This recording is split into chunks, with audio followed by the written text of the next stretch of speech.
let's see what we can do for the NVIDIA fans real quick. Put some content out. Oh, by the way, hello viewers. Another beautiful day. Hope your five senses work. Health and strength is good or excellent. Yep. Alright, now, what do I got for you? It says here NVIDIA released a big hotfix driver today addressing sea of issues plaguing its newest GPU. It says the current generation of NVIDIA graphics cards has seen a lot so far. Problems on the launch, crazy prices, literally missing bits of hardware, customer discontent with the lack of video RAM, just to name a few.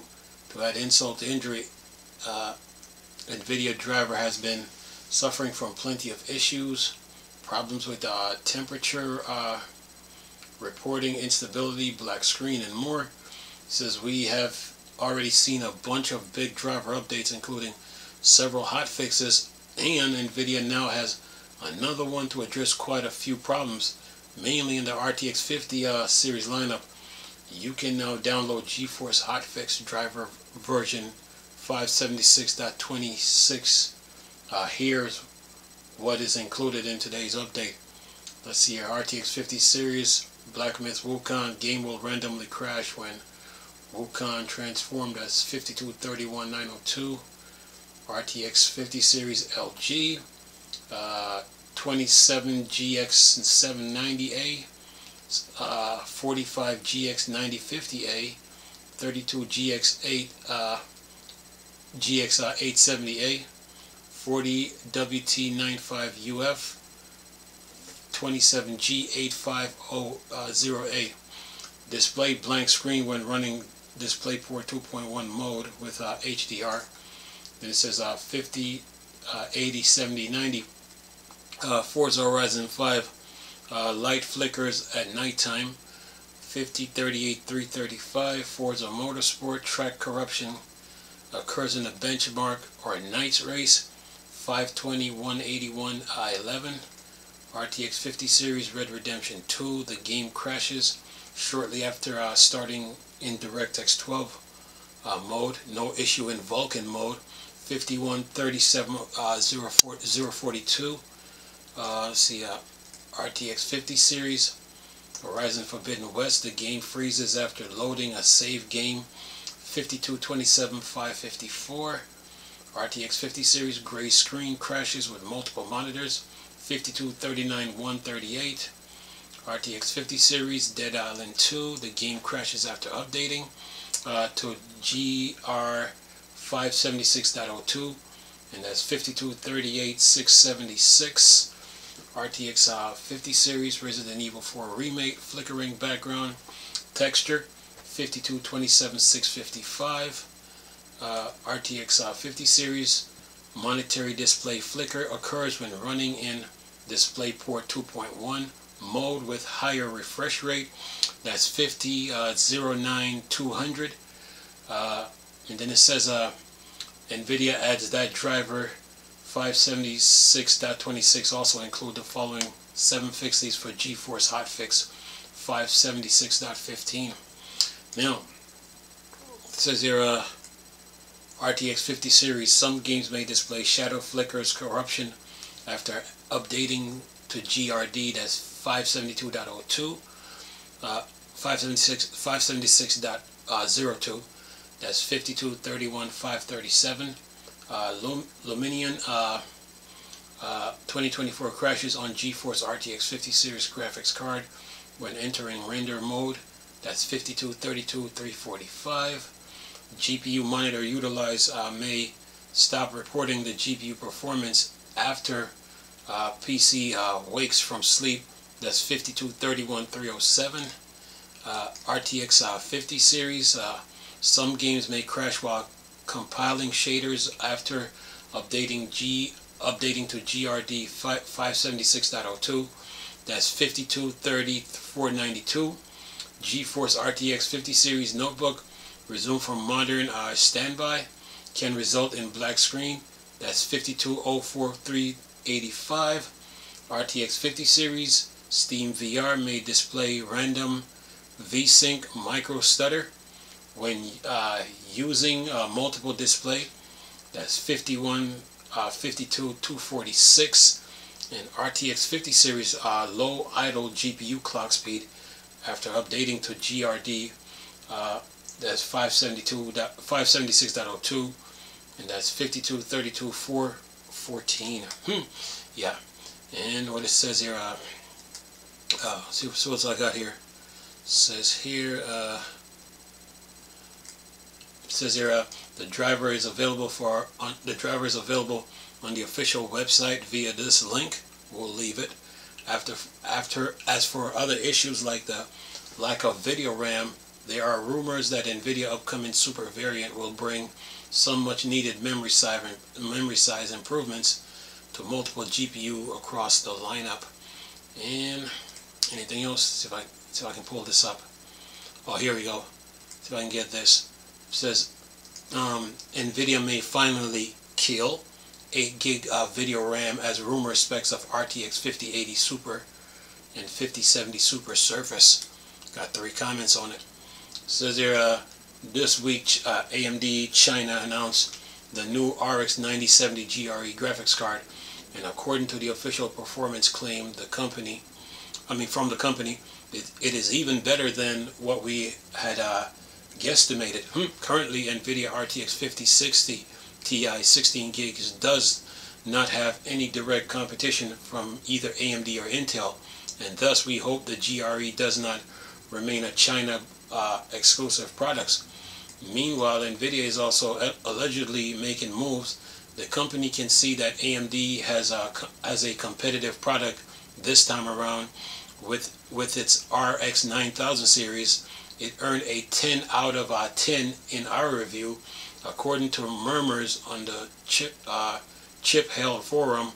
Team Green may finally be ready to move past 8 gig of video RAM on its entry to mid-level cards. And then it says NVIDIA RTX 4000 series NVIDIA RTX 4000 series was already criticized widely by the tech press due to the low onboard memory buffer, but the company has repeated the same thing with the 50 series. However, that could finally change if we are to believe the latest rumor.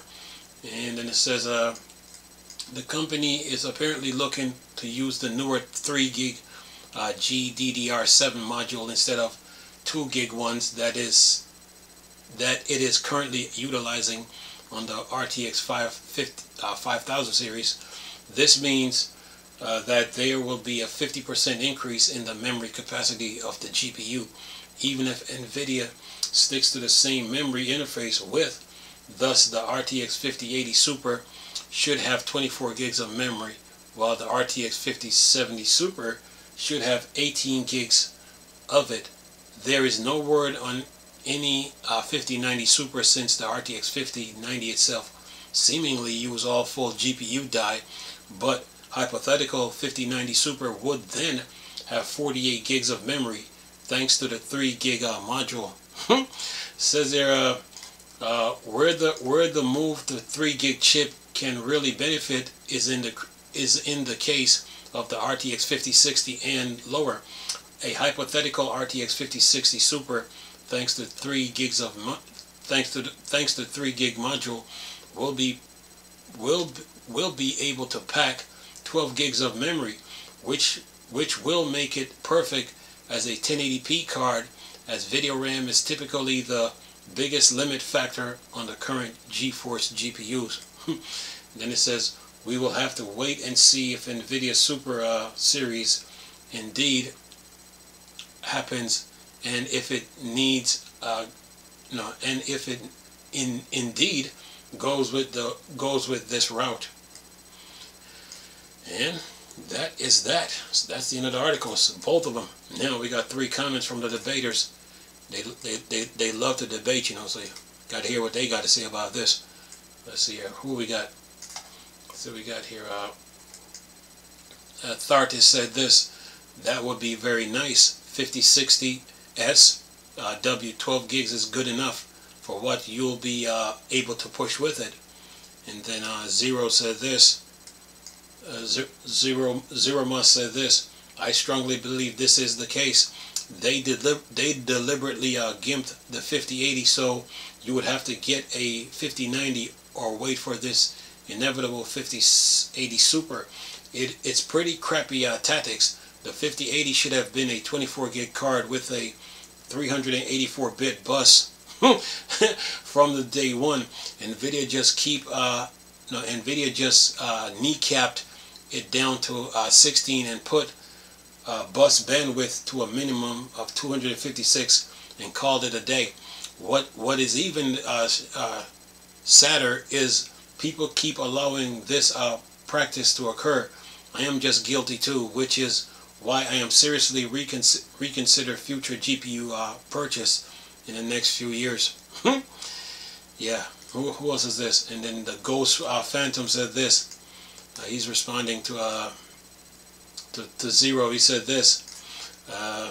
See if I can get it. He says, I can't tell if Nvidia did it intentionally or did it for some other reason. One reason I can think is that they were trying to clear old 2 gigs GDDR7 stock. Why haven't they requested 4 gigabyte and 6 gigabyte GDDR7 stock? I have no doubt it exists. Why are we still limited to 12 and 16 gigs of video RAMs in 2025? Well, and that's the end of that. So Nvidia is listening. You're saying, why are we limited? Well, it's all about your budget. It's all about your budget. You know, can you afford it? See, they got to price these cards right so the consumer can get it. See, it starts in the mainframe world, jumps down to the to the server world, and then to the public. So yeah, so they price those cards that way to make sure the public can afford it. You know, yeah, they want to make a return on their investment, so they are listening. You know, so just because who is this? Who is this? See if I can get him. The Ghost said this. Why haven't they requested 4 gigs and 6 gigs of GDDR7 stock? I have no doubt. Why are we still limited to 12 gigs and 16 gigs of video RAM? Cost, man. You got to price those cards right, you know, so the consumers can get it, you know. You know, it starts at the top. Mainframe world, server world, public. Just saying. So yeah, you have to. It's all about the pricing when it comes to these cards, man, because they want to make a return when they release it to the public, you know. Yeah. But other than that, man, let's see here. On the other article here, there's no comments. There's no comments. You know, we'll leave the links in the description box. And yeah, Nvidia, whatever problems they're having with these 50 cards, they're sure addressing them. That's for sure. So yeah, so I guess they're just following through on, you know, on the products they make, you know, by addressing our consumers' needs. But anywho, I'm gonna leave the link and all the articles in the description box. Hope you guys enjoyed the video. Nice talking to you people again. Chris, doing Star Wars and Star Trek thing. Dark Side. Cool. Peace. Oh.